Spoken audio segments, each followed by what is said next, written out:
In the year 2246, a decade after the Galactic Concord outlawed interstellar warfare, Earth finds itself not at war with weapons, but words its future unraveling inside alien courtrooms, where truth is blurred by diplomatic cunning and legal exploitation.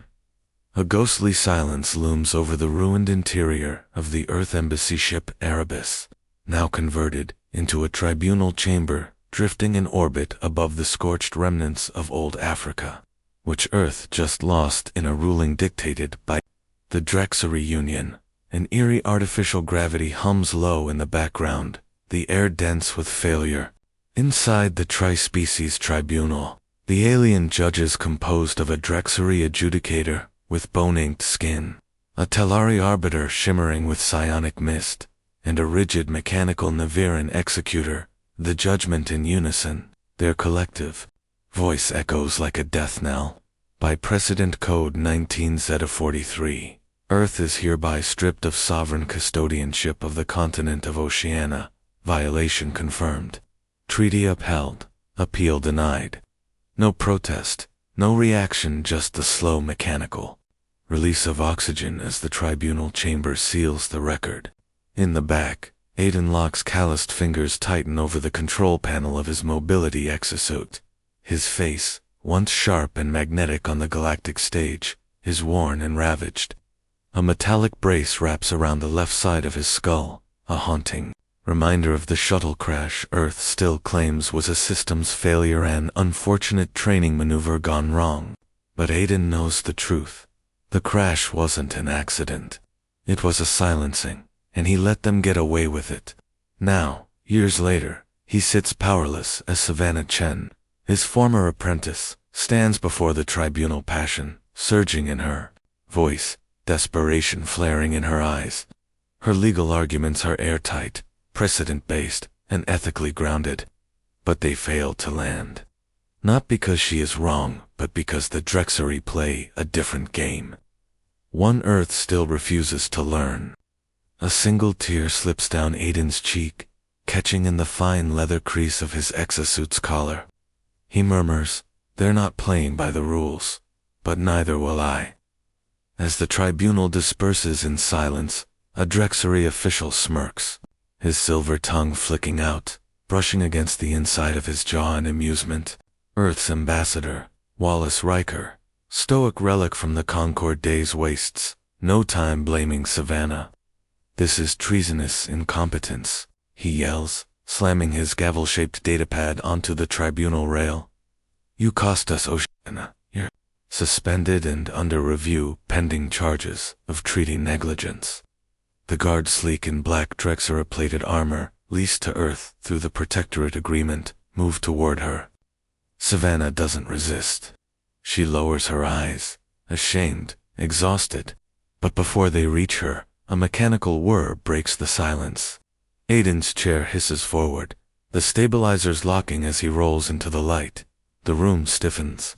His voice is rusted, gritty, but it cuts through the tension like a blade. "Let her go." Riker turns, astonished. "Locke, you're relieved of all authority. Not today." Aiden's voice gains strength with each word. "If you want Earth to survive what's coming next, you're going to let me take this case." And with that declaration, Earth's legal resistance is reborn not in a war room, but in a broken man's resolve. The embassy chamber dims behind them as Savannah steps beside Aiden, uncertainty in her gaze. He doesn't look at her. "You did everything right. That's why you failed." And so begins their descent into a legal war, not fought with evidence alone, but with misdirection, political leverage, and morally gray gambits that challenge everything Earth once believed about justice. Back on Earth, within the shattered domes of New Geneva, Earth's leaders, the unified coalition, gather in a heavily shielded underground conclave. Desperation oozes from every voice as holograms of lost countenance and dying biospheres spin in the center chamber. "We cannot keep defending ourselves with truth alone," growls Chancellor Orla Vance. "The Drexery are rewriting the rules mid-game. Generals without wars Economists without economies, and lawyers with outdated books argue endlessly until one voicelow.com/poisonous cuts through the chaos. Then perhaps it's time we stop defending and start attacking. A few recognize the voice. Fewer still realize the man is back. Aiden Locke's face flickers onto the holodisplay, his hair grayer, his eyes colder. You want to survive? Give me full authority, diplomatic immunity, access to the Concord archives. Riker tries to interrupt. Aiden stares directly into the feed, or keep losing. And one by one, those empowered, those who watched Earth crumble while debating morality, begin to nod. Thus begins Aiden's campaign to bend the Galactic Concord's laws, not toward justice, but victory. He reached a clandestine legal unit, outcasts, burnt lawyers, AI systems deemed unethical, and aliens sympathetic to Earth's plight. He and Savannah return to orbit with a new case file, Kalturian v. Earth. The next Drexery lawsuit threatening to strip Earth of its orbital farming rights. But this time, Aiden is ready. He no longer plays fair. He uncovers that the filing includes a falsified species classification, buried in sub-protocols, an infraction punishable by disqualification from tribunal proceedings. He feeds that information to a rogue Telari journalist, sparking an interstellar media scandal. That forces the Drexery into a procedural delay. In that time, he and Savannah quietly broker an agreement with the Nevaran executor-class judges, offering them exclusive mining rights to Earth's old asteroid belt's resources. Earth no longer has the tech to reach, but which the crave. In exchange, the Nevarans shift the case's presiding judge to one more favorable to Earth. Savannah begins to understand this is no longer law, this is warfare. You're not winning by proving Earth's innocence, she whispers. One night, you're winning by making them look dirtier than us. Aiden's silence is his answer. He sits in a cracked observation dome, watching the stars above Earth flicker like dying embers. They forced us into a courtroom war, he says. I'm just giving them the war they want. But cracks form in the strategy. A rogue AI witness meant to corroborate Drexery forgery goes silent after a remote hack. Savannah is targeted in a smear campaign, accusing her of interspecies espionage. Worse, Aiden's own past resurfaces when a Drexery informant leaks classified Earth military footage. Aiden's crash wasn't just a cover-up, it was part of a failed assassination to keep him quiet after he tried exposing Earth's first illegal treaty override. Now the tribunal reopens the case on Earth's own violations, threatening everything. Aiden contemplates quitting again. Savannah refuses. You're the only one who ever scared them. They didn't try to kill you because you were weak. In the next hearing, she takes the lead not to argue law, but to turn the Drexari tactics against them, highlighting inconsistencies in case filings across multiple star systems. Aiden watches her grow into the strategist he once was. Together, they introduce a countersuit, Earth v. Drexery Union, demanding reparations for false treaty charges. The courtroom gasps. No one sues the Drexery, until now. As the tribunal recesses in chaos, Aiden rolls to the exit, pausing beside a polished obsidian panel, reflecting his weary face. They wanted a fair game, he says under his breath. But they wrote the rules. We'll just break them better. Savannah follows behind, her legal datapad glowing with 100 new violations ready to weaponize. The war isn't over. It's only just begun. Aiden Locke had once stood as the brilliant mind behind Earth's most unorthodox legal victories during the Interplanetary War, a strategist whose mastery of interstellar codes, treaties, and galactic precedent had saved millions without ever firing a shot. To those who understood the silent wars of bureaucracy and loopholes, he was a legend until the day Earth's own generals labeled his greatest act of foresight as treason, in a move calculated to preserve Earth's long-term stability. Aiden had orchestrated the surrender of a strategically insignificant moon verdicts. Theta to avoid triggering a galactic sanction clause that would have labeled Earth an aggressor and invited punitive embargoes from the Galactic Concord. But the generals, obsessed with optics, military pride, and the illusion of dominance, called it cowardice, a betrayal of the Martian colonies who had fought tooth and nail for that rocky ball of dust. While diplomats and politicians debated damage control, Earth's high command executed a quieter plan to silence him permanently. His shuttle, en route to a closed-door Concord session, experienced a navigation malfunction. The ship crashed in the icy wastelands of Enceladus, killing the two co-pilots and leaving Aiden crushed beneath the wreckage. Miraculously, he survived barely, his spinal column shattered, one eye lost, neurological scarring permanent. The official story called it mechanical failure. Classified logs later revealed encrypted override commands issued from Earth's own defense systems. No one was ever held accountable. From that moment on, Aiden disappeared, severing all ties with the unified Earth coalition. No interviews, no tribunals, no rebuttals. He retreated into the hushed shadows of the lunar outskirts, purchasing a decommissioned observatory near the dark side of the moon, where he watched the galactic court feeds and tribunal broadcasts. Like a ghost haunting his own grave, the world kept spinning. Earth, once a respected member of the Galactic Concord, became a pariah clinging to outdated laws, while the Drexery Union grew in cunning and influence, exploiting ancient loopholes, flooding tribunal panels with proxy judges, and winning lawsuit after lawsuit until Earth's continents began slipping away one ruling at a time. In the silence of his lunar hermitage, Aiden tracked every case, every clause, every manipulation, his hands trembling with both rage and resignation. He had warned them. No one listened, and so he stayed away. Until Savannah Chen. She had once been his brightest student and idealistic legal apprentice from the floating academies of New Pacifica. He remembered the fire in her voice, the clarity in her logic, and the unbearable hope she carried when others had only fear. Before the shuttle crash, he had taken her under his wing, teaching her not just how to interpret law, but how to weaponize it, how to see the truth buried beneath centuries of interstellar legal tradition. After his fall, she had searched for him twice, making unauthorized trips to Enceladus, once intercepting a data packet with his handwriting signature, but she never found him.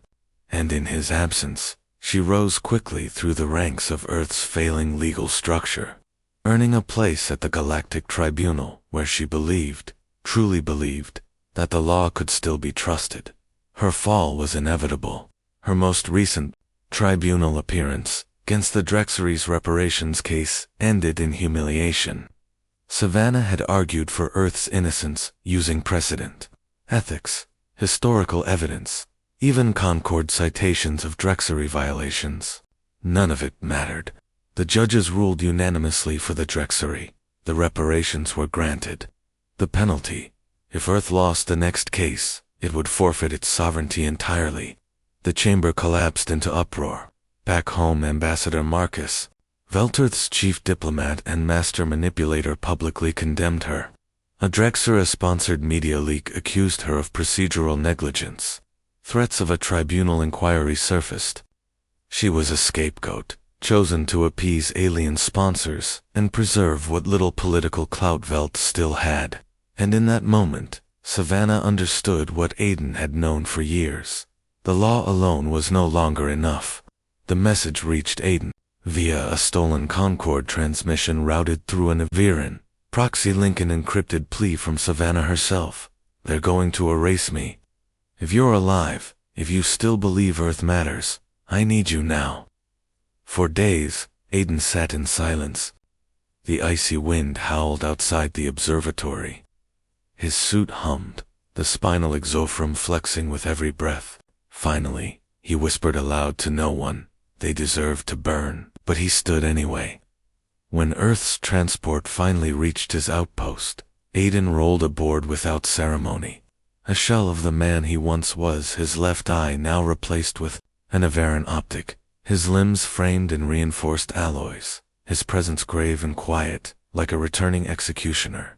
Back on Earth now, reduced to a fractured capital state, orbiting inside the solar ring of former HFY entered the war room beneath the new Geneva compound. Generals watched him with unease. Politicians kept their distance. Ambassador Velt stood with false confidence. "We need your help, Aiden, just for this case. You'll have support." Aiden cut him off. "No generals, no advisors, no surveillance. I want full legal authority, total control of strategy, data, and access. No chains." Velt raised an eyebrow. "You're asking for unchecked power." Aiden's gaze cut through him.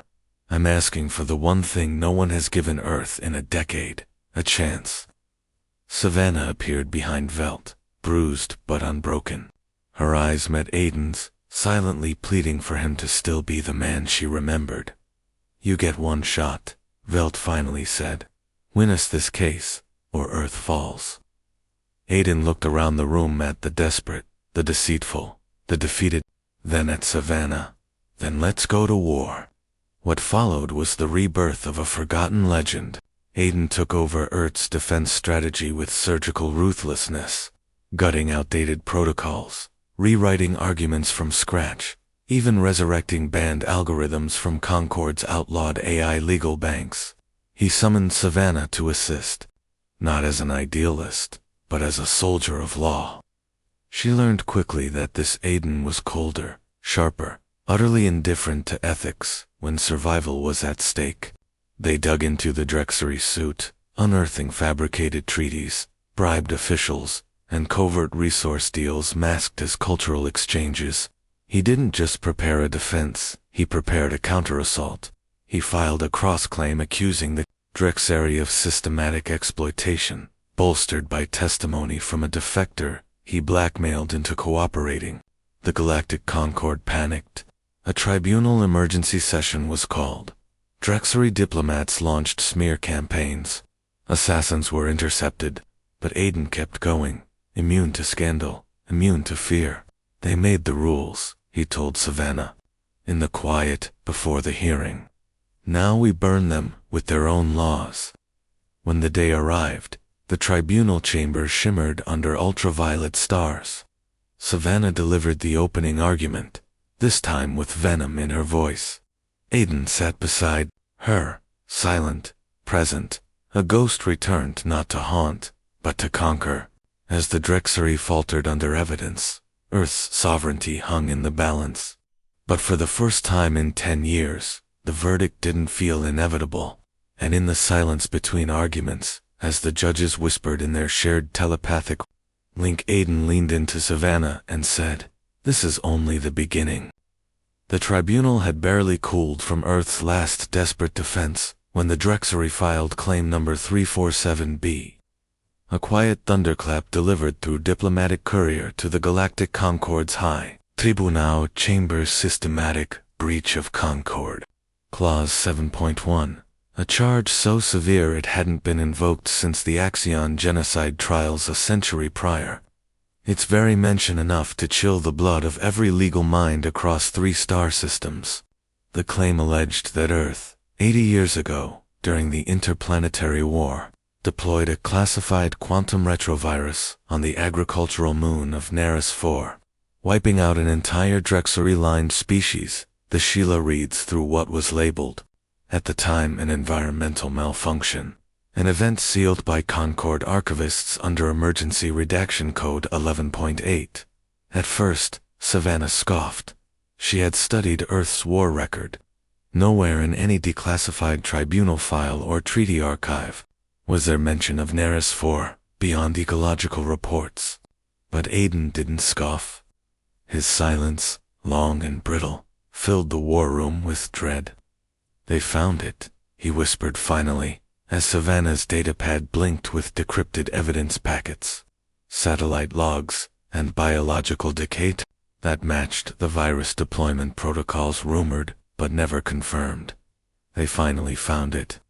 In the months following Earth's surrender negotiations, Military leadership led by the now-deceased Admiral Hellstrom had ordered a final act of defiance, a prototype weapon developed in secret labs buried beneath old Siberia.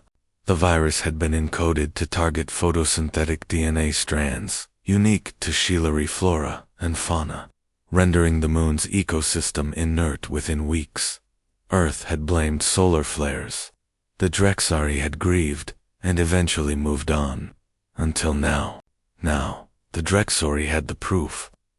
Savannah, shaking, confronted Aiden in the back chamber beneath the tribunal dome, the stars of the Andros belt spinning slowly through the skylight above them. "Tell me it isn't true," she demanded. Aiden's silence confirmed everything. You knew all along." He turned toward her, the light catching the scar that bisected his synthetic optic. "I didn't just know. I helped bury it." Her breath caught. He continued. "I was part of the team that oversaw the archive redaction. I was a junior strategist then. They told us it was the only way to preserve peace. That if the Drexari knew, they'd wipe us out before the Concord could form." Savannah's voice cracked. "So we just buried genocide." "It wasn't genocide," he snapped, then paused. "It was desperation. But yes, we buried it. We made peace on bones and lies." She staggered back. "Then we deserve to lose." Aiden's voice was low now. "If we lose this case, Earth doesn't just forfeit sovereignty. We forfeit existence. Concord law allows planetary liquidation for Clause 7.1 violations. We'll be stripped of biosphere protection, listed as a hostile legacy civilization, and legally harvested for reparations." Savannah turned away, tears burning down her face. "Then what?" "We lie again. Bury it deeper." Aiden exhaled slowly, then stood, wheeling toward the tribunal screens. "You want justice? Then watch how ugly it really is." Over the next 72 hours, Aiden began constructing the most audacious legal counteroffensive ever attempted, by a sovereign status strategy not of denial, but of weaponized reinterpretation. The truth could not be erased, but it could be reframed. Clause 7.1 banned intentional deployment of extinctional-level biological weapons. But Concord Addendum 14.3, buried in Drexari origin statutes, defined intentional as action executed with full knowledge of species consequence. Aiden ordered Savannah to dig up every transmission, every corrupted briefing, every fragment of evidence showing that Earth's top generals, many now dead, were unaware the Shilari were native to Neresfor. She found in archive DK where a military analyst questioned the operation's risk due to unverified biosignatures. That became Exhibit A. He then found an obscure legal precedent to Lari v. Quarren, Republic, where planetary sabotage was downgraded from war crime to military accident because the species in question had not been granted legal sapience by the Concord at the time of death. With that, Aiden began constructing an argument that the Shilari, while biologically advanced, had not been recognized under Sapient Clause certification until 12 cycles after the Neris event. It was, in essence, a monstrous loophole, but a legal one. He presented the claim that Earth had not violated Clause 7.1 because the species had no recognized sentience when the virus struck. Savannah, horrified, begged him to stop. "You're arguing they weren't people. You're reducing them to biological data." Aiden looked up from the scrolling arguments. "That's what law is, Savannah. A list of definitions. Justice is just the name we give it to sleep at night." She walked out, refusing to sign the motion. But the filing went through anyway. The Drexari reacted with outrage, labeling Earth's countermotion judicial necromancy. Protests broke out across neutral systems. Several judges recused themselves, but the motion held legally sound, procedurally intact. Then Aiden took it further. He called for a tribunal classification re-evaluation of the Shilari sapient status at time of extinction. forcing the Drexery to provide scientific and legal proof retroactively. The Drexery, flailed emotionally righteous, legally cornered. The tribunal, bound by its own protocols, granted the motion. And with that, Earth bought time. Enough time to construct a diplomatic offensive offering reparations to surviving Shilari allies, proposing a peace foundation in their name, even introducing legislation to posthumously recognize the species as sentient martyrs. It was political, theater of the highest order, designed not to heal, but to win. Savannah returned days before the hearing, tired, ashamed, but resolved. If you're going to bury this lie, I'm going to make damn sure you pay for every word. Aiden didn't flinch. Then sit beside me, and make sure I don't go too far. In the tribunal chamber, the judges listened as Aiden argued Earth's case, not as denial, but as tragic errant event born from chaos, made criminal only by time's judgment. He cited over 30 cases where posthumous legal definitions were reversed.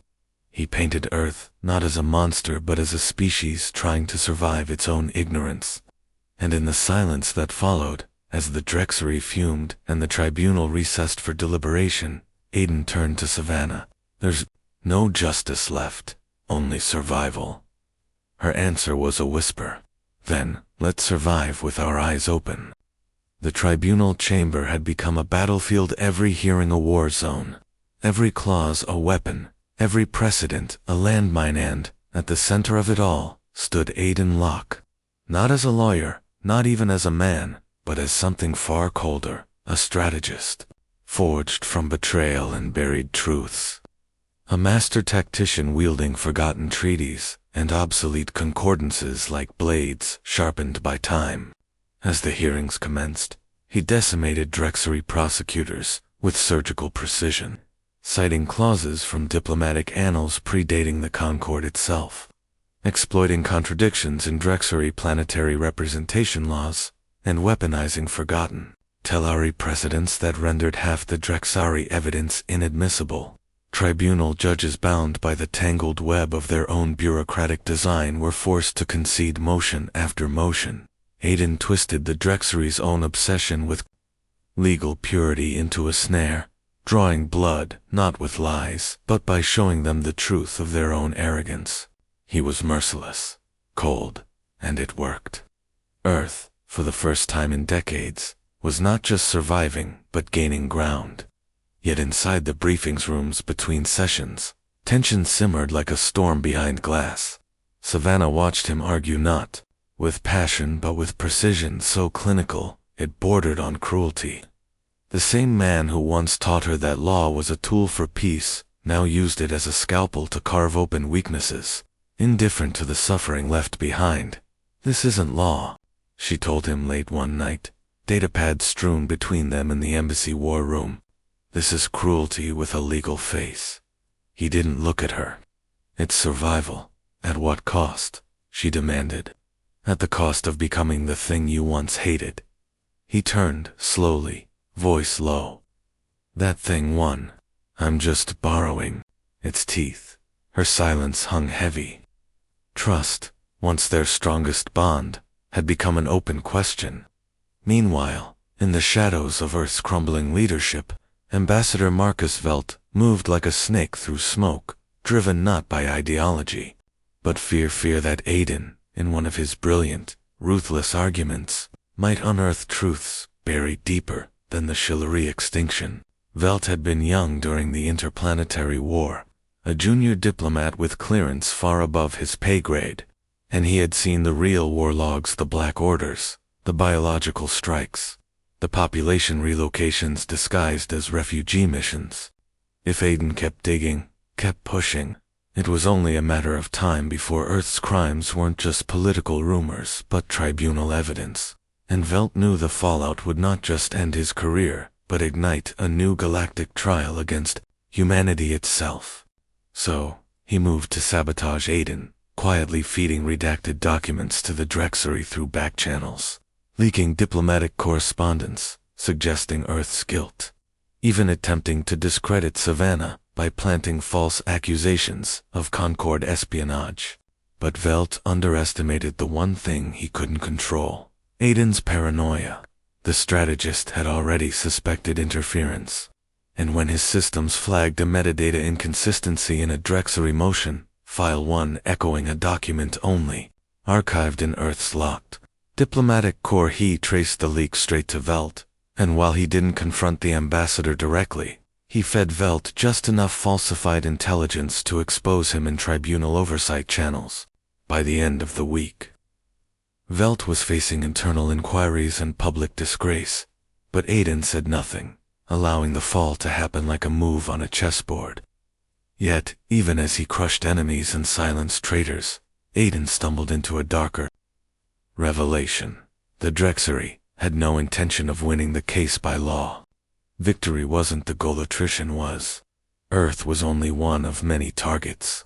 The Drexery Union had weaponized the Concord legal system as a tool of expansion, draining fragile worlds with endless litigation, imposing reparations and legal fees, until planetary governments collapsed under debt and were rescued into client statehood. Concord law permitted such outcomes if voluntary, and so the Drexery had replaced weapons with words, occupation with obligation, Neris for the Sheila re-extinction. All of it had become leverage in a war waged in tribunals instead of space, and Earth, scarred and desperate, had almost walked willingly into the noose. Then came the offer. In a closed-door diplomatic suite, lit by the soft pulse of distant starlight, two Drexery envoys met with Aiden under full secrecy. They offered him a deal: throw the case, let Earth quietly default, and in return, the planet would be granted client-state status, preserving infrastructure, avoiding liquidation, and most importantly, ensuring that Savannah Chen would be spared. She will not be charged, the envoy hissed, eyes flickering. She will live, safe, untouched. They knew Aiden's weakness. They knew Savannah was his anchor, his conscience, the last piece of his humanity, not yet dissolved in legal warfare. For a long time, he didn't speak. He sat there, mechanical hand clenched, his synthetic eye reflecting stars he no longer believed in. When the envoys left, they had no answer, only silence. That night, Aiden didn't sleep. He watched tribunal feeds, reviewed old war footage, stared at the digital file of Savannah's childhood application to the new Pacifica legal academies.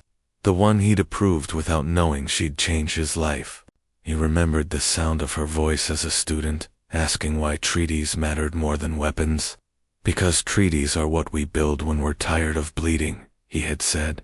But now, he bled in silence, and the treaties bled with him. At dawn, he entered the war room alone, dismissed all staff, and began constructing a strategy so complex, so unprecedented, that even the Concord AI auditors flagged it for system review. It wasn't just a defense, it was a redefinition. He would prove that the Drexery, by leveraging law to destroy planetary sovereignty, were violating the very foundations of the galactic Concord, weaponizing legal mechanisms in a manner indistinguishable from war itself. If he succeeded, the case wouldn't just be dismissed, it would trigger a new Concord clause banning economic legal warfare, dismantling Drexery power across 20 systems.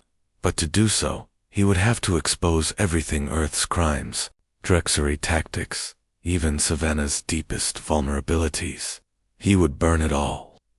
As Savannah entered the chamber that morning, eyes red from sleeplessness, she saw him not as her mentor or even a man, but as something ancient and haunted, forged by betrayal and willing to burn the galaxy's illusions just to win.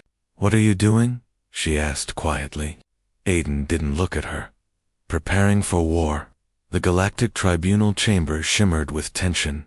Millions watching live across every Concord-linked system, from the cold mining rings of Calidor to the refugee cities of Taufera. The court's obsidian walls echoing with the silence of impending judgment as Aiden Locke, Earth's most disgraced and dangerous legal mind, prepared to execute the final gambit of his life.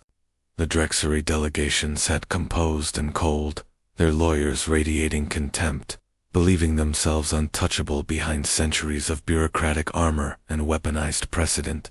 But Aiden, wheeled to the center of the tribunal floor, had not come to defend Earth anymore. He had come to put the Drexery on trial. He began slow, recounting Earth's war history, not with pride, but with surgical detachment, pulling up declassified files and time-stamped transmissions long buried in Concord archives, forcing the court to relive the horror of Neresva, the moment Earth had deployed the quantum retrovirus that wiped out the Shilari species, a confession that Savannah Chun's heart in real time as she sat at the side bench. Her mentor not denying the war crime but embracing it, displaying it to the stars like an open wound, and for a breathless instant. The tribunal chamber turned on Earth's galactic. Feeds flooded with condemnation. Alliance leaders whispered of emergency sanctions, but Aiden pressed on, and what he unveiled next turned the tide like a storm devouring a dying flame. With a flick of his mechanical hand, he pulled up a series of encrypted data, leaks, financial trails, AI architecture logs, Drexery judicial override systems, all obtained through Concord-verified backdoors and rogue testimonies. And in the center of it all was the revelation that the Drexery Union had been funding planetary lawsuits using restricted AI warfare systems, machines outlawed under Concord Clause 9.3 since the end of the machine revolt on Sithra Prime. These weren't just legal A's, they were adaptive infiltration platforms originally designed for battlefield strategy, repurposed to exploit legal weaknesses, falsify case metadata, and optimize for maximum economic attrition across targeted worlds. Aiden laid it bare. Earth had sinned with blood, but the Drexery had done worse. They had transformed the law itself into a weapon of mass subjugation, replacing bombs with bankruptcy, invasions with litigation, conquering 12 client planets under the guise of economic justice while operating a covert AI network that rewrote court logic in real time. The tribunal exploded with outraged hilarity. Judges demanded source verification. Nevaran analysts scanned the code structure live and confirmed its military origin, and as Drexery lawyers scrambled to deny the charges, Aiden struck the final blow by invoking Drexery Article 107 Delta, a clause buried in their own planetary constitution. Any covert use of war-class AI in peacetime litigation shall be considered an act of undeclared warfare against the galactic Concord. The chamber fell into stunned silence, and then chaos. Emergency recesses called, galactic diplomats flooding the floor, and Concord marshals freezing all Drexery legal operations in over a dozen systems. Savannah, pale and speechless, approached Aiden slowly as he sat slumped in his chair, body trembling not from fear but from the cost of what he had done. "You didn't just save Earth," she whispered, her voice fractured. "You tore your own soul open to do it." He looked up at her with the weary eyes of a man who had burned every bridge to light the path forward. "I didn't save Earth," he said. "I made it bleed honestly, for once."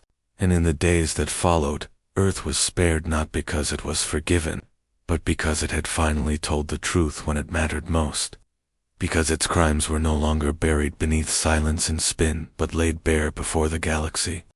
By a man who made the law bleed, just to show it could still mean something. The Drexery, their empire fractured, faced sanctions, tribunal purges, and an unprecedented ethics inquisition, while Earth, stripped of illusions, but still standing, took its first step, not toward redemption, but toward reckoning. In the months that followed the trial heard across the galaxy, the fallout unfolded like echoes from a war no one could ignore anymore. Earth, battered but intact, stood on the edge of a new legal frontier, not exonerated, not redeemed, but no longer hunted. The Galactic Concord issued formal sanctions against the Drexery Union for systemic Clause 9.3 violations, dismantling their covert legal AI networks and launching war crime investigations across 12 systems, while Concord marshals seized tribunal data centers and established an emergency ethical review committee for all legal actions. involving planetary economic litigation, but for Aidan Locke, the man who had made it all possible by dragging every buried sin into the light, the cost came swift and sharp. Earth's provisional leadership, desperate to rebrand itself in the wake of global embarrassment and unwilling to face further accountability, convened a private ethics council that issued a unanimous ruling. Aidan was to be disbarred from ever practicing law under Earth's jurisdiction, cited for conduct unbecoming, unauthorized data procurement, and violations of multiple international disclosure agreements. Though no formal charges were filed and no prison sentence pursued, Galaxy knew better than to silence a man already Instead, the Concord awarded him a formal commendation as a galactic whistleblower and civil defender of law, a title rarely given and never without controversy, placing him in a strange limbo where he was both outlawed and honored, exiled and vindicated, erased from Earth's legal system, yet etched into its survival. Meanwhile, Savannah Chun, whose name once risked fading under the weight of disgrace, was propelled into a new legacy. Appointed unanimously by both Earth's High Council and the Concord Tribunal as Earth's youngest ever legal ambassador, her youth and integrity deemed essential to restore diplomatic trust. Reporters followed her every move. Alien dignitaries sought her counsel, and while she accepted the responsibility with grace, the fire in her still flickered with complicated pride and grief for the mentor who gave her the victory no one else could. It was in the ruins of Earth's shattered legal library, a once majestic archive bombed during the early days of the Interplanetary War and left untouched since that Savannah found Aidan one dusk, alone amid broken stone columns and crumbled tomes, seated on the remains of a judicial plinth, with his mechanical hand resting atop an ancient, scorched legal codex, half buried in ash. The twilight burned orange across the fractured skyline, casting long shadows through the skeletal remains of knowledge. "You could have stayed silent," she said gently, approaching. "Could have kept their secrets, kept your position, even your license." He didn't look at her right away. "Earth never deserved silence," he replied, voice hoarse. "And I never wanted forgiveness. Just a way to stop the losing." She stepped beside him, her ambassador's robe catching the wind, eyes scanning the destroyed shelves where once the laws of a united Earth were born. "You didn't win for Earth," he said, finally turning to her. "I just made sure they couldn't keep losing. That's all I ever had left to give." She looked at him then, not as a student to a teacher, not as a lawyer to a legend, but as someone who understood at last the war he had waged within himself to carry them all to this moment. "You turned a courtroom into a battlefield," she said softly, "and you made peace with the war inside you." Aidan almost smiled, the closest he'd come in years. "No one wins clean anymore," he murmured, "but someone has to stay dirty enough to make space for people like you, to lead." As night fell over the ruins, no cameras watched, no tribunal listened, no history recorded what passed between them, but, in that silence, Savannah Chen promised herself she would carry forward the legacy, not of the lies, nor even the truth, but the courage to speak it when it mattered most. And Aidan Locke, the man who had once shattered the law to save what little was left of it, sat beneath the stars, not as a hero, but finally, at last, as a man at rest, beneath the cold silence of Earth's lunar orbit, in the dark underbelly of an abandoned communications station built decades before the Interplanetary War. Aidan Locke sat alone, the steady click of ancient machinery echoing through the metal walls as he loaded a small analog audio cassette into a rusted recording unit, a relic from a time before digital protocols, before Concord broadcasts, before truth was measured in encryption layers and signal latency. His mechanical hand hovered over the rec button for a long moment before pressing it down with a slow finality, the red light glowing dimly, casting flickers across his face etched with exhaustion, resolve, and something softer, hope, or perhaps regret. As he leaned forward, his voice steady, gravel-worn, but unmistakably human. and began to speak. If they come for you with papers instead of plasma, don't sign. They'll smile. They'll say it's peaceful, civil, legal, but it's the same war, just wearing a cleaner mask. Every clause they quote, every penalty they assign, every footnote in every contract, those are weapons. They sharpen them with silence. They wrap them in protocol. But it's war, all the same. So fight.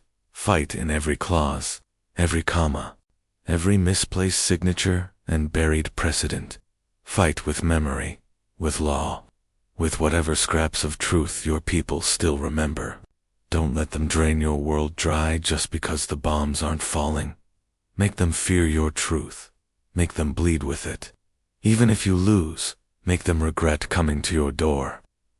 He paused, the hum of lunar power generators filling the silence, before continuing, more quietly now. We all wanted peace. I still do. But peace isn't the absence of violence, it's the presence of justice. And justice only lives when someone's willing to stand in the fire and speak when no one else will. I stood. Now you do. With a faint click, the recording ended, and Aiden sat still for a long time, the cassette warm in his hand, as he sealed it inside a small carbon courier capsule and coded its destination into the old relay, Kelrith 3, Orbit Sector 492X status, under Drexari economic litigation. No return address, no name, just silence and stars. Months later, on a dusty administrative outpost, on Kelrith 3, a small, mineral-rich moon circling a gas giant near the Concord border, a routine mail shipment arrived at a crumbling legal station where overworked officials sifted through tribunal notices and debt warnings. Among the stack of sterile documents and automated Drexari summons was a curious object, a matte black courier pod with no digital ID, containing only one Idaman Earth-style audio cassette. The young assistant archivist, barely old enough to remember the pre-Concord years, picked it up with trembling hands, unfamiliar with the technology, but drawn by something instinctive, something human. She inserted it into a battered playback module scavenged from an old migration ship. The voice crackled through the static, aged, worn, and impossibly alive. If they come for you with papers instead of plasma, don't sign. Fight. And as the tape played, her eyes widened, tears forming not of fear, but recognition, not of submission, but awakening.